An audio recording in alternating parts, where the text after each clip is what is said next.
नमस्कार. मी चिदानंद रामकृष्णानंद बोरकर, अध्यक्ष परमधाम ओंकार देवस्थानच्या कार्यकारी मंडळाचे. 2025 सालापासून आमची ही नवीन कार्यकारी मंडळ निवडण्यात आलं आणि आमच्या या कार्यकारी मंडळात तंत्रज्ञानाचे, आधुनिक तंत्रज्ञानाचे ज्ञान असणारे आमचे सहकारी यांच्यामार्फत आम्ही विविध उपक्रम हाती घेतले. तर सुरुवातीला आम्ही या मंदिरा संबंधित संकेतस्थळ आम्ही स्थापन करण्याचा विचार केला आणि आता ह्या 2026 सालच्या महाशिवरात्रीच्या दिवशी त्याचं उद्घाटन होणार आहे. या संकेतस्थळावर आम्ही मंदिर दर्शन असा एक व्हिडिओ काढला आहे, तो त्याच्यावर घालण्यात येणार आहे. तसंच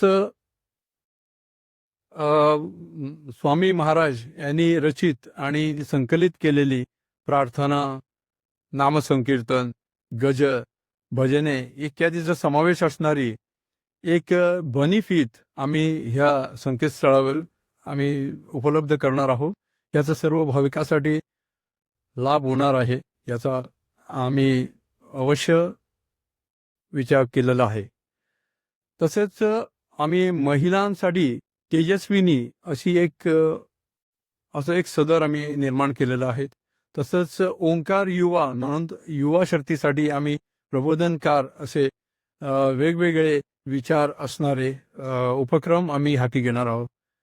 तसेच योग शिक्षण आणि ध्यानधारणा या प्रसन्न वातावरणाचा फायदा घेऊन योग शिक्षण आणि ध्यानधारणा करणारे आम्ही प्रशिक्षण वर्ग इथे घेणार आहोत. तसेच बाल वर्गासाठी आम्ही बाल संस्कार वर्ग तसेच विविध उपक्रम असणारे आम्ही अवस्थेतील बालकांना पुढे नेण्यासाठी, आध्यात्मिक पिढी पुढे सुसंस्कारित घडवण्यासाठी आम्ही प्रयत्नशील आलो. तसंच आमचा विचार आहे, सरकार दरबारी आमचे प्रयत्न चालू आहे की एक ग्रंथालय इथे निर्माण करण्याचा. तर या ग्रंथालयात मानसिक, बौद्धिक, आध्यात्मिक असं सगळं संत वाङ्मय असणार आहे आणि या संत वाङ्मयाचा सर्वांनी लाभ घ्यावा इथं येऊन, असं आम्ही सगळ्यांना आवाहन करत आहोत. तर ह्या अशा प्रकारे आम्ही जे उपक्रम हाती घेतलेले आहेत ते अवश्य त्यांचा कृपाशीर्वाद आमचा जगदीश ओंकार तसेच स्वामी महाराजांचा कृपाशीर्वाद याला लाभो आणि आमच्याकडून ही अखंड सेवा घडत राहू असं आम्ही सर्वांना विनंती करतो की सर्वांनी याचा लाभ घ्यावा. धन्यवाद.